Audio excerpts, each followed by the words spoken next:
Ora kok atiku dadi komeng sama posisi aku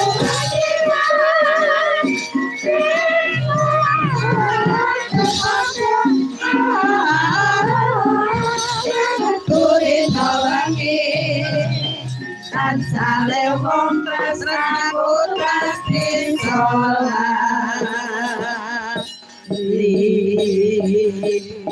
Selamat malam Mas Gareng. Wilujeng dalu Mas Alek, Mas Samin, Mbak Limbu. Nggih. Terus pundi kabaripun? Alhamdulillah gendikane jenengan wong gunung kita ora masalah pinaringan seger waras, Mas. Nggih. Gunung niku wonten tegese kok, Mas. Gunung niku nunggal rasa. Nggih, gunung niku tegese guru sing dunung. Leres. Nggih. Kados teng mriki. Pripun? Kados beliau Mbah Soro Kling niku kan nggih guru sing dunung to niku nggih. Nggih.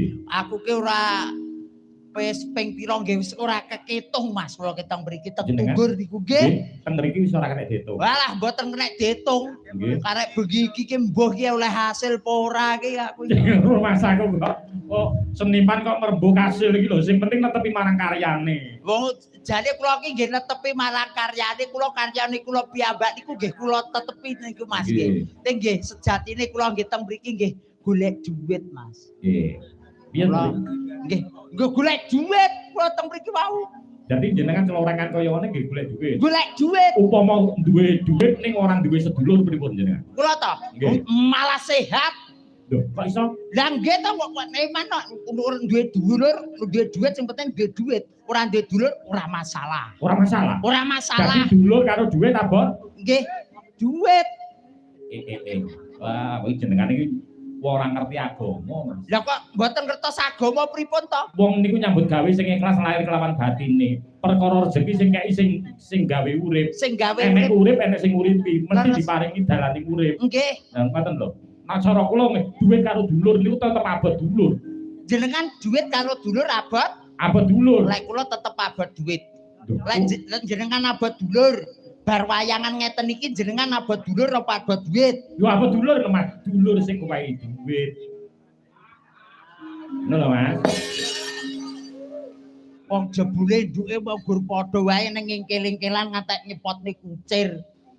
Lah nggih carane jenengan gagas ngaten nggih. Jenengan matur teng warga masyarakat ing Tunggur. Nggih. Dongakne. Niki nggih kula dongakne muga-muga sedulur Tunggur menika sedaya manggih kawilujengan, Nggih. kebagas warasan, Amin. selamat donya, Amin. selamat akhirat. Amin. Muga-muga sak bibaripun bersih desa sedaya manunggal rasa manunggal tresna ngerti marang budaya, ngerti mala sanak lan seduluripun. Amin nggih. Nggih. Wah, tenang. Suarane barang mirip ya Din ya. Nggih. Semarang aja. Tenang cang gunung kita ora masalah. Nggih nggih nggih. Pokoknya nggih. Yen niku nyambut damel teng mriku nggih. Nggih. Riyen teng lapangan, Nggih. kali kula riyen. Lek Nggih. mriki, Nggih. lek kula mriko. Oh nggih. Lek mriki nembe niki kula. Nggih. Lek kula lek biasane ben malam Minggu niku kula teng kidul niku. Teng kidul mriku kula. Napa tanggapan? Alah mboten. Lah napa? Alah ngopi ning Jong Banteng ngono. Saking kok wis ngerti Jong Banteng barang to iki. Lah wong kok nggih kali jenengan ngoten lho. Nah, Kok ya rumah saku. Nggih, Mas. Mang dongakne ngangge ngopi bahasa. nggih niki wong ndongakne wong Tunggur niku pripun nggih Mas? Sedaya niku lek dulur Tunggur niku lek arep digawe pribahasa niki sempriki kan nggih pun gudanging seni. Oh nggih, Kados Mbah Dukuh, nggih. wonten Mbah Mbah Pupus, nggih. Dung Panji. Dung Niku Panji. pun sedaya niku pun gudanging Mbah seni. Tapen. Mbah Tapen. Nggih. Niki kok ketoke Mbah Diren. Mbah Diren. Nah,